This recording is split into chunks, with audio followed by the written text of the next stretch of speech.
Praise Lord. దేవుని పరిశుద్ధమైన ఘనమైన శ్రేష్టమైన నామానికి మహిమ ఘనత ప్రభువులు కలుగుతున్నాయి. దేనాన్న పరిశుద్ధాత్ముడు మనం ఉంచిన వాక్యం 91వ కీర్తన 4వ వాక్యంలో, ఆయన తన రెక్కలతో నేను కప్పును, ఆయన రెక్కల క్రింద నీకు ఆశ్రయం కలుగును, ఆయన సత్యము కేడమును టాలునై ఉన్నాడు. Praise Lord. దేవుడు మన జీవితంలో ఎప్పుడు కూడా తన రెక్కలతో మనల్ని కప్పడానికి ఇష్టపడుతున్నాడు అన్నమాట. Praise Lord. ఎందుకంటే చిన్నపిల్లలు నడవలేని వారిని తల్లిదండ్రులు ఎలాగైతే పట్టుకుంటూ అదే రీతిగా మన జీవితాలు కలుగు శ్రమను బట్టి, కష్టాలను బట్టి, ప్రతికూలతను బట్టి దేవుడు కూడా ఎప్పుడూ కూడా ఆయన వాంఛ అనే ఉద్దేశం ఎలా ఉంటుందంటే తన పిల్లలను ఆయన పట్టుకుని నడిపించడానికి ఇష్టపడతారు అన్నమాట. Praise Lord.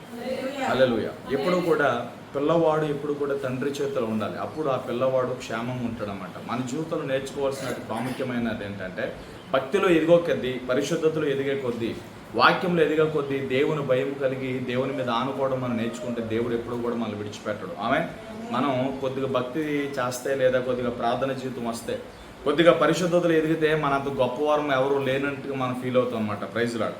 అలా కాకుండా మనం ఎప్పటికప్పుడు ప్రభువా నాకేం తెలీదు, నా సమస్తం నీవేనని దేవుని మనం కేంద్రం చేసుకుని, దేవుని మనం ఆధారం చేసుకుని, దేవుని మీద ఆధారపడితే దేవుడు ప్రతి చిన్న విషయంలో కూడా మనకు సహాయం చేస్తాడు. దానియేలు తన జీవితంలో దేవునికి ఎంత ప్రాధాన్యత ఇచ్చాడంటే, శత్రువులందరూ కూడా కమ్ముకుని దానియేలు మీద మోకముడుగా వచ్చి పడినాను, రాజు చేత మాట్లాడి దేవుణ్ణి ఆరాధించకూడదని, రాజును మాత్రమే ఆరాధించాలని చెప్పి ఒక తాకీదును అమలు పెట్టిన, ఆ తాకీదుని అమలు చేసినప్పటికీ కూడా దేవునికి ఎంత ప్రాధాన్యత ఇచ్చాడంటే, మరణాన్ని చూడలేదు, శత్రువులు దాడి చేస్తారని చూడలేదు, నన్ను పట్టుకున్నా పర్లేదు, సింహాల బోన్లో వేసినా పర్లేదు, కానీ నేను మాత్రం దేవుని సన్నిధిలో దేవునికి ప్రార్థన చేస్తాను, నా దేవుని నేను సేవిస్తానని చెప్పి సింహాల బోనుని గురించి ఆలోచించకుండా, మరణకరమైన పరిస్థితి గురించి ఆలోచించకుండా దేవుణ్ణి ప్రేమించడంలో, దేవునికి ప్రార్థన చేయడం విషయంలో దానియేలు మంచి ప్రాధాన్యత దేవుడికి ఇచ్చాడు. Praise Lord. దేవుని ప్రేమించడం అంటే అదే, మనం ఇలా నిలబడి వాక్యం చెప్పడము, ఆరాధన చేయడము, పాటలు పాడుతూ దేవుణ్ణి ప్రేమించడం కాదు, కానీ నిజంగా ఆ ప్రేమను మన క్రియలలో కనబరిచినప్పుడు దేవుడు మనల్ని బట్టి సంతోషిస్తాడు. Praise Lord. ఇప్పుడు దేవుని రెక్కలు మనల్ని కప్పాలి అంటే, ఆయన మనకు ఆశ్చర్యంగా ఉండాలంటే ప్రతిరోజు ఆయనకు అందుబాటులో ఉండాలి. ఎందుకంటే కోడి పిల్లలకు ఆపద వచ్చినప్పుడు, తల్లి కోడి సిగ్నల్ ఇచ్చినప్పుడు పిల్లలన్నీ కూడా తల్లి రెక్కలోనికి రావాలి. ఏ పిల్ల అయితే రెక్కల బయట ఉంటుందో అది గద్ద చేత ఎత్తుకోబడుతుంది అనమాట, అది కొనుగోబడుతుంది. Praise lord. ఏ పిల్ల అయితే రెక్కల కింద ఉంటుందో దానికి కీడు రాదు, దానికి క్షేమం ఉంటుంది. Praise Lord. మనం కూడా దేవునికి అందుబాటులో ఉండాలి. ఈ రోజున మనం ఎంత ఎదిగినా సరే మనం తగ్గించబడి దేవునికి అందుబాటులో ఉంటే దేవుడు మరిన్ని వాటి పరిచయాల మీద కావచ్చు, మరిన్ని అధికారాల మీద కావచ్చు, మరిన్ని ఆశీర్వాదాల మీద కావచ్చు, దేవుడు మనల్ని నియమిస్తాడు. హల్లెలూయా. దేనికి భయపడాలి? మరణానికి, శ్రమలకి, కష్టాలకి, లోకంలో మనుషులు విసిరే సవాళ్ళకి భయపడితే దేవుని చిత్తం మనలో ఎలా నెరవేర్చబడుతుంది? దేవునికి భయపడినప్పుడు, దేవునికి లోబడినప్పుడు మాత్రమే దేవుని చిత్తం మన జీవితంలో నెరవేర్చబడుతుంది. దేవుని చిత్తము మనం ఏమనుకుంటామంటే ఆశీర్వాదం వచ్చేయాలి, డబ్బులు వచ్చేయాలి, అన్నీ కలిసి వచ్చేయాలి అని చెప్పి అసలు దేవుని చిత్తమని తెలుసా? ఈ లోకంలో నువ్వు సమాధానంతో బతకాలి, ఈ లోకంలో దేవునికి సాక్షిగా బ్రతకాలి, ఈ లోకంలో నువ్వు వెలుగుతూ అనేకులను వెలిగించాలి. ఇదే దేవుని చిత్తం. ప్రభువా నీ చిత్తం నాకు బయలుపరచు, నీ చిత్తం నాకు బయలుపరచు. ఏం లేదు. హల్లెలూయా. ఏ పెద్ద మర్మాలే లేవు. మన బ్రతుకులో దేవుని చిత్తం ఏంటి? నువ్వు బ్రతుకుతూ ఇంకా నలుగురు బ్రతికించాలి, నువ్వు రక్షించబడి ఇంకా 4 ఆత్మలు రక్షించాలి, నీవు జీవిస్తూ అనేకులకు దీవెనకరంగా బ్రతకాలి, అనేకులకి చేర్చుకునే వరకు నువ్వు బ్రతకాలి, అనేకులకు సహాయం చేసేవాడుగా బ్రతకాలి, అనేక ఆత్మల అగ్నిలో నుండి లాగే దేవుని తట్టు తెప్పడమే దేవుని చిత్తం. ఇంకా నీ చిత్తం బయలుపరచు ప్రభు అని చెప్పి చాలా మంది ఉపవాసాలు ఉంటారు, చాలా మంది దేవుని సన్నిధి రోజు పెనుగులాడిపోతారు. ఏం కాదు. Praise Lord. నువ్వు నీ పనులో ఉంటూనే, దేవుని మాటకు లోబడుతూనే, దేవుడు చెప్పింది చెప్పినట్లుగా చేసుకెళ్ళిపోతే చాలు. ఇంకా అంతకు మించిన దేవుని చిత్తం ఏముంటది? హల్లెలూయా.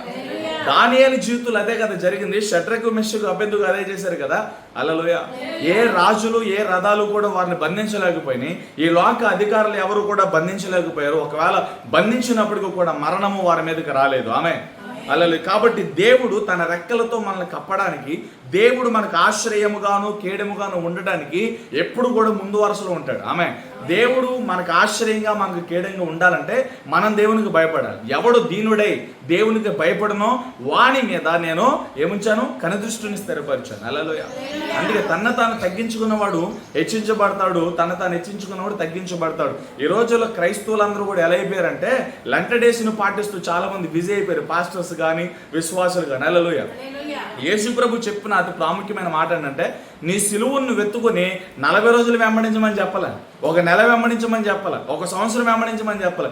జీవితకాలం అంతా కూడా మన సిలువను మనం మోసుకుంటూ దేవునికి సాక్షిగా బ్రతకాలి. హల్లెలూయా.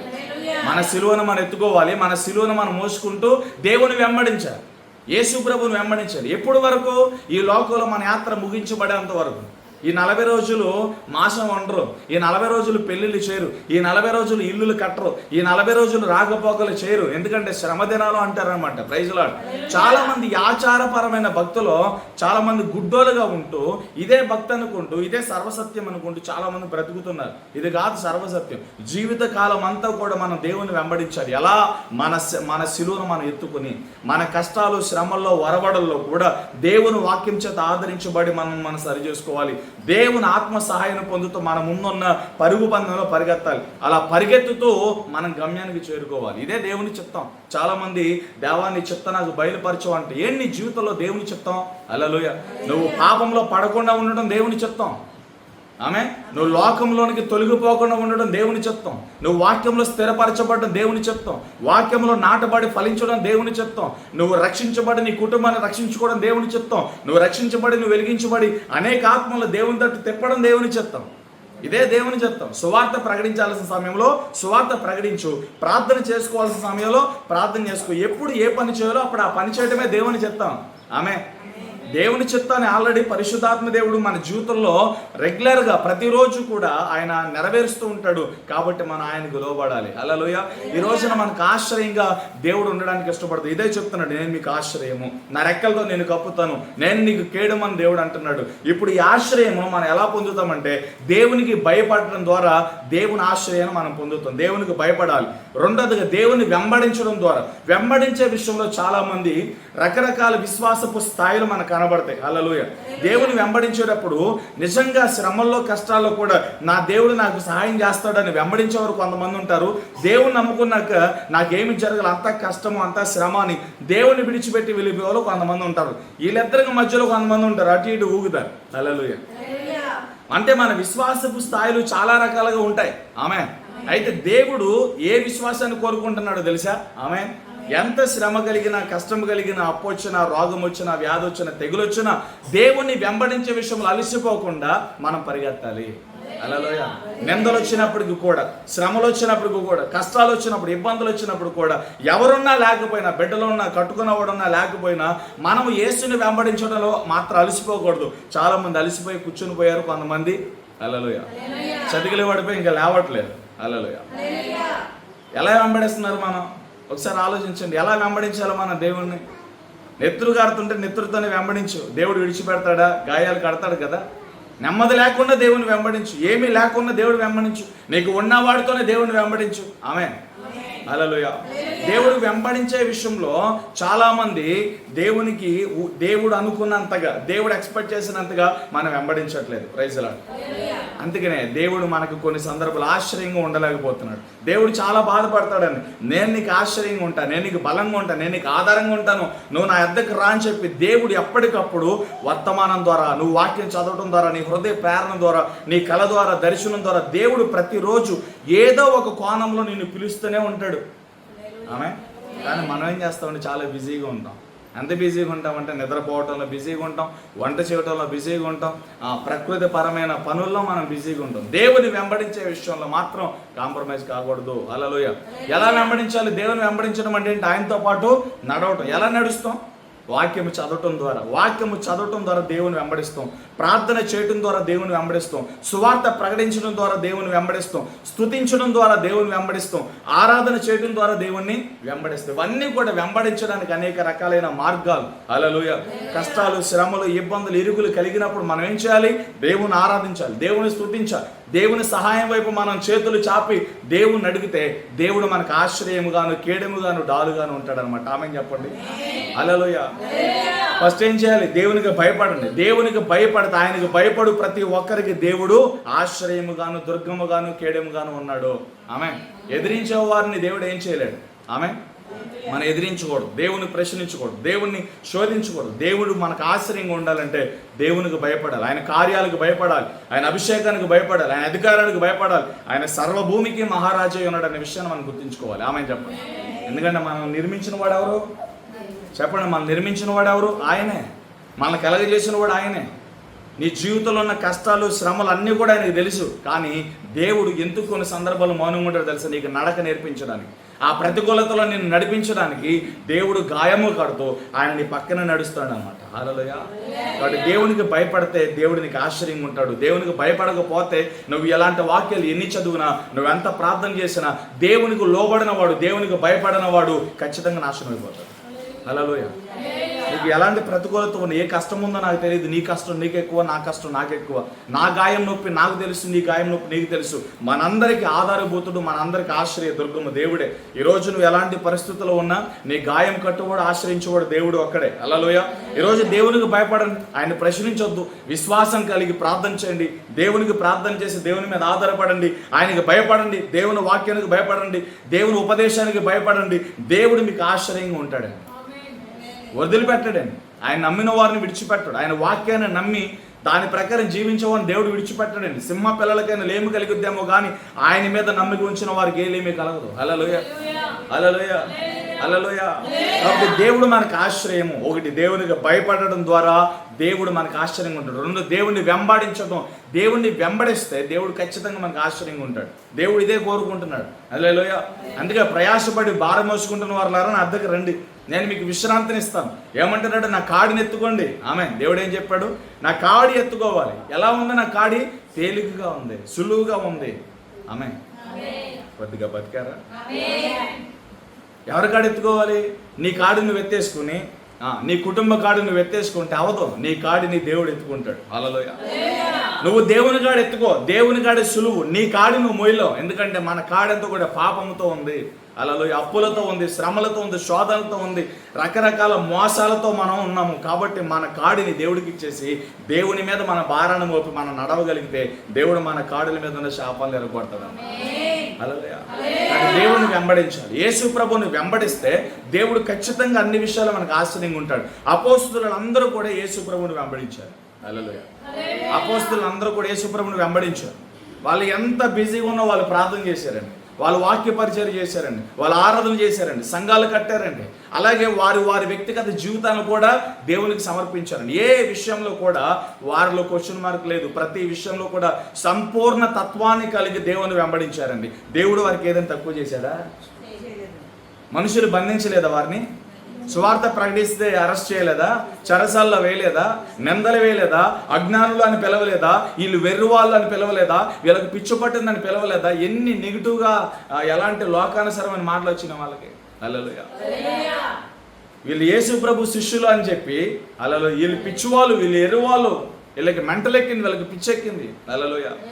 మనుషులలా మాట్లాడుతుంటే దెయ్యాలకి మాత్రం విషయం తెలిసి, దెయ్యాలు ఏమని తెలుసా? వీళ్ళు సర్వోన్నతమైన దేవుని సేవకులు, వీళ్ళు పరిశుద్ధులు, దెయ్యాలు సాక్ష్యం ఇస్తున్నాయి. కానీ మనుషులందరూ ఎలా ఉన్నారో తెలుసా? నెగిటివ్గా మాట్లాడుతున్నారు, వ్యతిరేకంగా మాట్లాడుతున్నారు, హింసిస్తున్నారు. హల్లెలూయా. ఇలాంటి హింసలు మన మీదకి వస్తే యేసు ప్రభువు చెప్పాడు, ఈ లోకంలో నాకు శ్రమ కలిగింది, మీకు శ్రమ కలుగుతుంది, అయినను మీరు ధైర్యం తెచ్చుకోండి. జయించిన వాడే, జయించకపోతే అవదు. జయించిన వాడే ప్రభువా నా వల్ల కావట్లేదంటే ఎట్లాగా? పౌలు అదే చెప్తున్నాడు, పరుగు పందెములు అనేకులు పరిగెడతారు కానీ ఒకడికే బహుమానం. అలా పరిగెత్తిన వాళ్ళందరికీ కిరీటాలు రావు కదా. కొద్దిగా బతికితే చెప్పండి, పరిగెత్తిన వారందరికీ కిరీటాలు వస్తాయా? పరుగు పందెపు రంగంలో ఒకడికే కిరీటం. ఆమె పేతురుతో కూడా యేసు ప్రభువు చెప్పాడు, అనేకులు ఇరుకు మార్గంలో ప్రవేశించి ప్రయత్నాలు చేస్తారు నడవడానికి. మనందరూ ఇరుకు మార్గంలోకి వచ్చాం. ఈ ఇరుకు మార్గంలో నీ గమ్యం చేరే వరకు నువ్వు నడవాలి. నీ నడక ఆగకూడదు. అందుకే నాగడ్డ చాలి మీద చేయబెట్టి వెనకకి తిరుగువాడు, వెనకకు చూచేవాడు నా పాత్రుడు కాదు. యేసుని వెంబడించండి. నీ సిలువను వెతుకుని యేసు ప్రభువుని వెంబడించండి. లోకమంతా కూడా ఆచారాలతో ఉంది, ఆచార సంబంధమైన భక్తి. ఈ 40 రోజులు భక్తి చేస్తే చాలు, ఈ 40 రోజులు ఉపవాసం ఉంటే చాలు, ఈ 40 రోజులు కొత్త బట్టలు కట్టరు, ఈ 40 రోజులు శుభకార్యాలు చేరు, ఈ 40 రోజులు పెళ్లిళ్ళు చేరు, ఇల్లులు కట్టరు. హల్లెలూయా. ఆచార సంబంధమైన భక్తి 40 రోజులతో ఈ భక్తి ముగించబడదండి. ఇది అన్యుల్లాగా చేసే పండగ కాదు ఇది. హల్లెలూయా. వెంకటేశు పాటించమని అపోస్తులు ఎక్కడా రాయలేదు, పౌలు గారు ఎక్కడా రాయలేదు. యేసుప్రభు ఎక్కడ చెప్పలేదు జీవిత కాలం అంతా యేసును వెంబడించాలి. ఈ 40 రోజులు ఎలా ఉంటున్నారో అలానే జీవితకాలం అంతా ఉండమని బైబిల్ చెప్తుంది. నేను లెంట్ డేస్ చేసేవారు నేను విమర్శించను, కానీ అలా 40 రోజులు చేస్తే తప్పు అవుతుంది. అలా 40 రోజులకే భక్తిని పరిమితం చేస్తే తప్పు అవుతుంది. ఈ 40 రోజులు మీరు ఎంత నిష్ఠతో దేవుని మీద భక్తిని చూపిస్తున్నారో ఆ భక్తి జీవితకాలం అంతా నువ్వు కనబరచాలి. అప్పుడే నీకు బహుమానం. హల్లెలూయా. అంటే యేసుని వెంబడిస్తే, యేసుని వెంబడించండి, ఎవరు నేను విడిచిపెట్టను. యేసుని వెంబడించేటప్పుడు చాలా ఒంటరితనం మన మీదకి వస్తుంది. యేసు ప్రభువుని వెంబడించేటప్పుడు చాలా ఒంటరితనం వస్తుంది. ఏ తప్పు చేయకపోయినా తప్పులన్నీ నీ మీద రూపొందించబడతాయి. అంటే నిరూపితం అవుతాయి.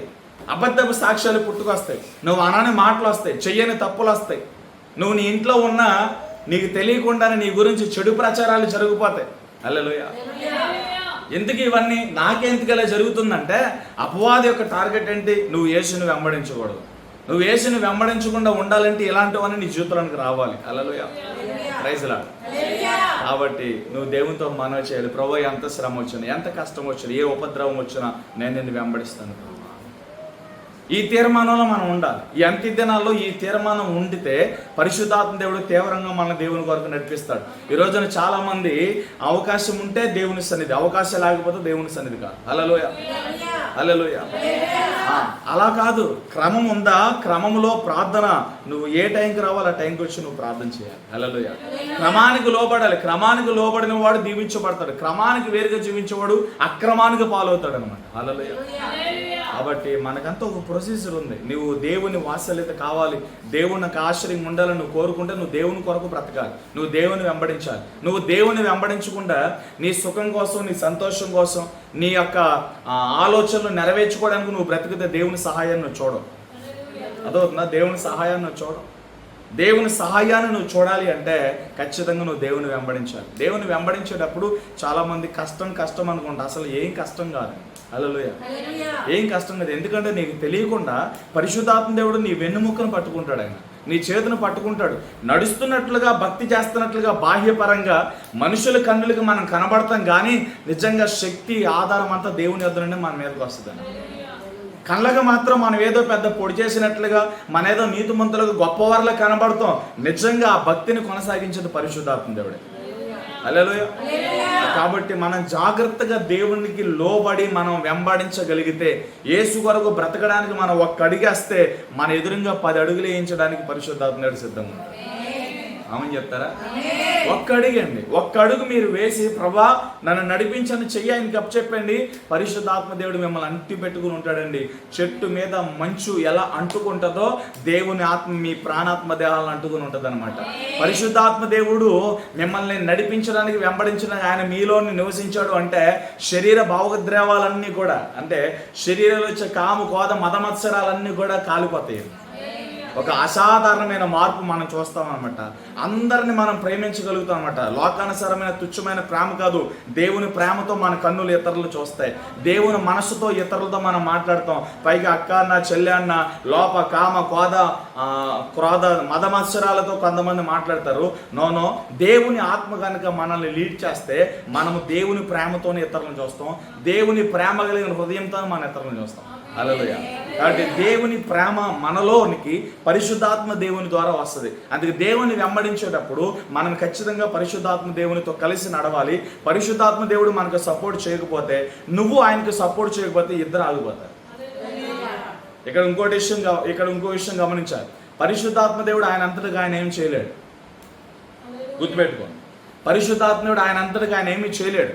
ఆయనకి పని చేయడానికి ఒక వ్యక్తి కావాలి. ఈ లోకంలో ఒక వ్యక్తి కావాలి. నువ్వు ఒక మంచి తీర్మానం తీసుకుని నేను దేవుని పని చేస్తాను, నేనే దేవుని కోసం బ్రతుకుతాను, దేవుని కోసం నేను ప్రయాణం చేస్తానంటే ఆయన నీలోనికి వస్తాడు. పరిశుద్ధాత్ముడు నీలోనికి వచ్చి భూమి మీద ఆయన ఏ కార్యాలు జరిగించాలో ఆ కార్యాలన్నీ నీ ద్వారా జరిగిస్తాడు. ఎందుకంటే ఈ ప్రొసీజర్ యేసు ప్రభు వారే పెట్టారు. అపోస్తులందరిని కూడా దేవుడు ఏర్పాటు చేసుకున్న తర్వాత, నేను వెళ్ళిన తర్వాత వేరొక అతను కాదు, ఆయన వస్తాడు, ఆయన వచ్చి ఏం చేయాలో అది చెప్తాడు. హల్లెలూయా. అంటే ఇక్కడ ఒక లింక్ పెట్టాడు దేవుడు. యేసు ప్రభు ఒక లింక్ పెట్టాడు. ఇక్కడ మనం ఏం అర్థం చేసుకోవాలంటే, ఈ అపోస్తులందరూ కూడా ఎవరితో నింపబడాలి? పరిశుద్ధాత్మ దేవుడు. పరిశుద్ధాత్మ దేవుడికి ఎవరు కావాలి? అపోస్తులు కావాలి. ఇక్కడ ఈ అపోస్తులు అందరూ కూడా పరిశుద్ధాత్మ దేవునితో నింపబడకపోతే అపోస్తులు ముందుకెళ్ళలేరు. అదవుతుందా? ఇక్కడ పరిశుద్ధాత్మ దేవుడు వీరిని నింపకపోతే పరిశుద్ధాత్మ దేవుడు యేసు చిత్తాన్ని చేయలేడు. ఇక్కడ అపోస్తులు ముందుకెళ్లాలన్నా పరిశుద్ధాత్మ దేవుడు యేసు ప్రభు చిత్తం చేయాలి అంటే అపోస్తులు పరిశుద్ధాత్మ దేవుడు కలిసి పనిచేశారు. అంటే సంఘము ఆయన బిడ్డలు దేవుని ఆత్మ ఇద్దరు కలిసి పనిచేసినప్పుడు దేవుని చిత్తం ఖచ్చితంగా నెరవేర్చబడదు. ఈ విషయం మర్చిపోవద్దు. హల్లెలూయా. దేవుని చిత్తం నీ కుటుంబంలో నీ యొక్క ప్రాముఖ్యమైన ఉద్దేశం చచ్చి దేవుని చిత్తం ఖచ్చితంగా నెరవేర్చబడాలి అంటే దేవుని ఆత్మతో మనం కలవాలి. అందుకని దేవుని ఆత్మతో కలిసి వెంబడించే జీవితంలో గొప్ప జయాలు మనం చూస్తామండి. ఆ జీవితాల్లో కూడా కష్టాలు అలాగే ఉంటాయి, శ్రమలు అలాగే ఉంటాయి, కానీ గొప్ప ఆదరణ కుటుంబంలో ఉంటుందండి. ఇంత కష్టములు ఇంత శ్రమల్లో ఎలా నువ్వు నిలబడగలిగా, ఎలా నువ్వు ముందుకు నడుస్తున్నావు, ఏంటి నీ ధీమా? వెనకమాల డబ్బులు ఉన్నాయా?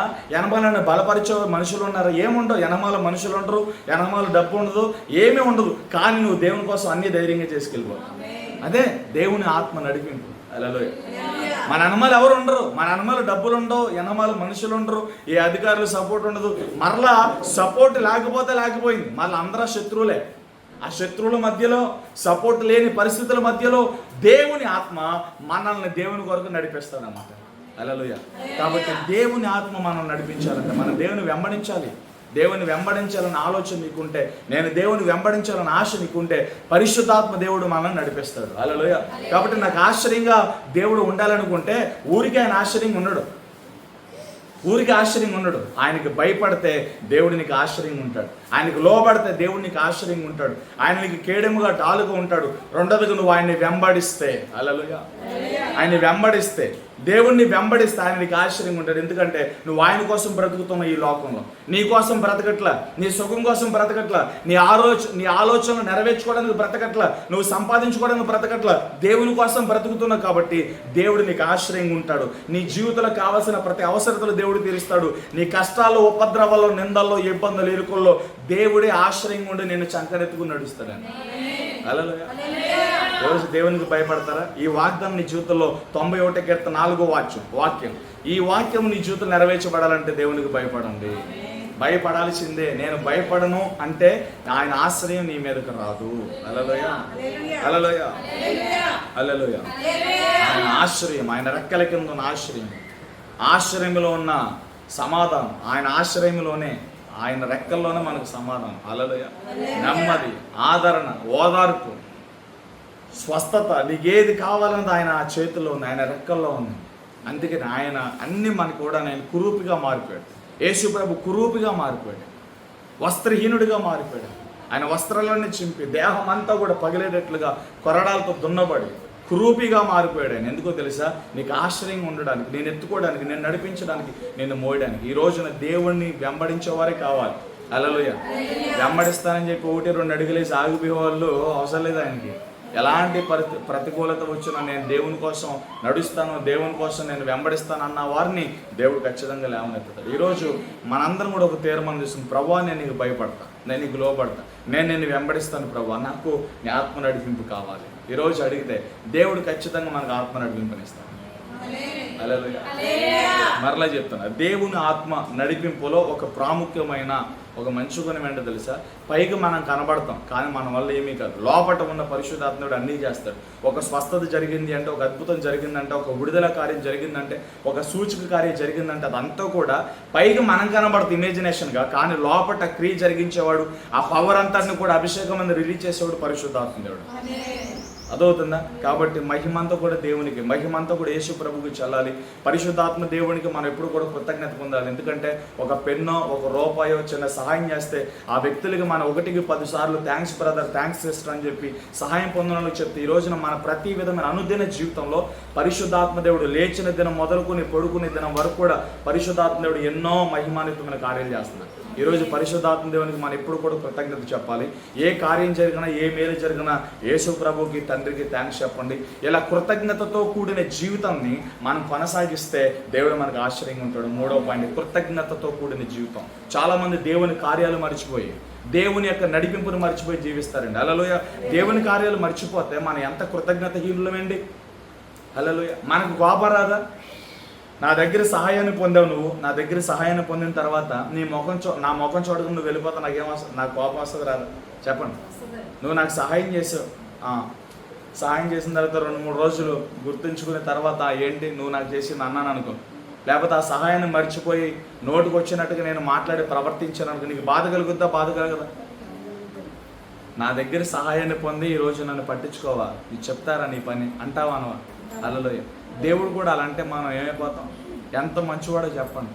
ఆయన ప్రతిదినం మనల్ని పోషిస్తూ, మనల్ని బ్రతికిస్తూ, మన బిడ్డలను కాపాడుతూ, మనల్ని అన్ని విషయాల్లో కూడా నడిపిస్తున్నప్పుడు ఎంత కృతజ్ఞత కలిగి ఉండాలండి. కానీ ఈరోజు నా కృతజ్ఞత మనం చూపించలేం. హల్లెలూయా. పైకి ప్రార్థన చేసేటప్పుడు మాత్రమే మనం కృతజ్ఞత కలిగినట్లుగా జ్ఞానోయుతమైన మాటలు 2-3 మాట్లాడుతాం. ఆ కృతజ్ఞత క్రియల్లో చూపించాలి, మనం తగ్గించబడాలి.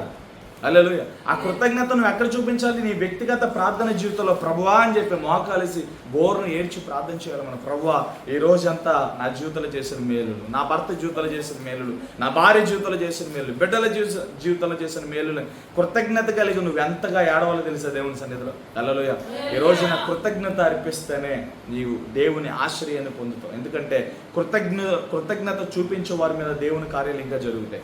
దేవుని సాక్ష్యం 1-10 ప్రచురించే వారి ద్వారా దేవుడు ఇంకా కార్యాలు జరిగిస్తాడు. ఎందుకంటే మనము దేవుని కార్యాన్ని పొందిన వెంటనే సమాజ మందిరంలో సాక్ష్యం చెప్పాలి.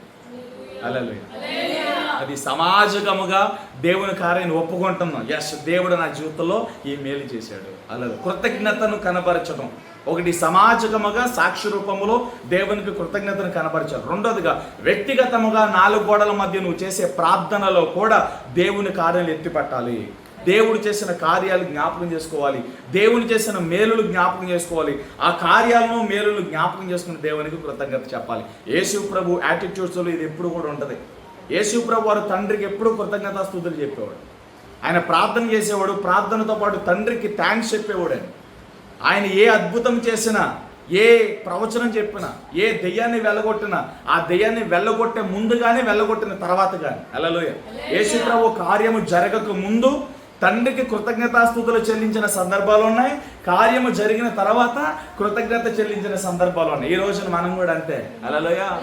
ఈ రోజున మరలా చెప్తున్నాను, ఈ రోజున నీ సంపాదన కానీ, నీ ఇల్లు కానీ, నీ వస్త్రాలు కానీ, నీవు కలుగున్నది ఏది కూడా నీ మూలంగా కలిగినవి కాదు, దేవుడు నీకు దయచేసినవే. కాబట్టి నీవు కలిగి ఉన్న సమస్తాన్ని బట్టి దేవుణ్ణి స్తుతించు, దేవునికి కృతజ్ఞతను అర్పించు. హల్లెలూయా.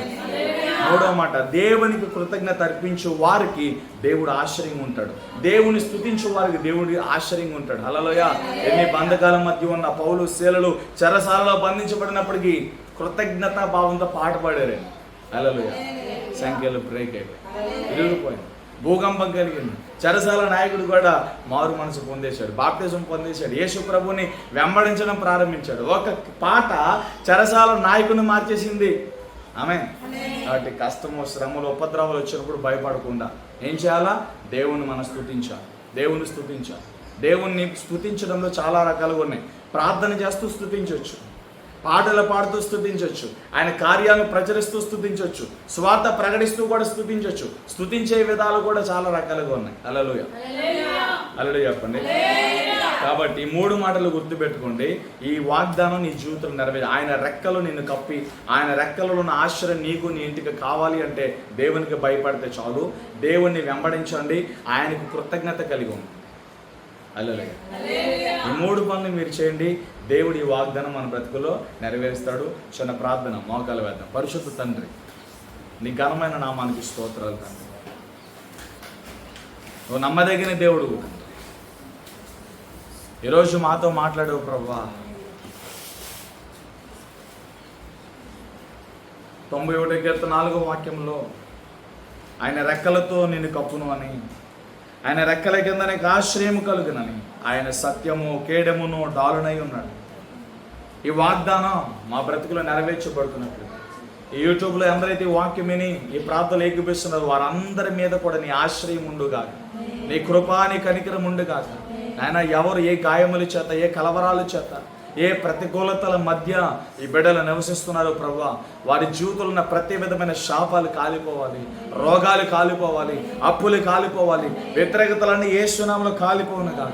మీరే బిడ్డలకు ఆశ్చర్యంగా ఉండండి ప్రభా. నీకు భయపడే వారి మీద మీరు ఆశ్చర్యంగా ఉండండి ప్రభా. నేను వెంబడించే వారికి ఆశ్చర్యంగా ఉండండి ప్రభా. ఎవరైతే నేను స్తుతించి నేను కొనియాడుతున్నారో వారందరికీ ఆశ్చర్యంగా ఉండండి. చెప్పబడిన ఈ మాటలు ప్రతి జీవితంలో స్థిరపరిచి నాటి ఫలింపచేయండి ప్రభా.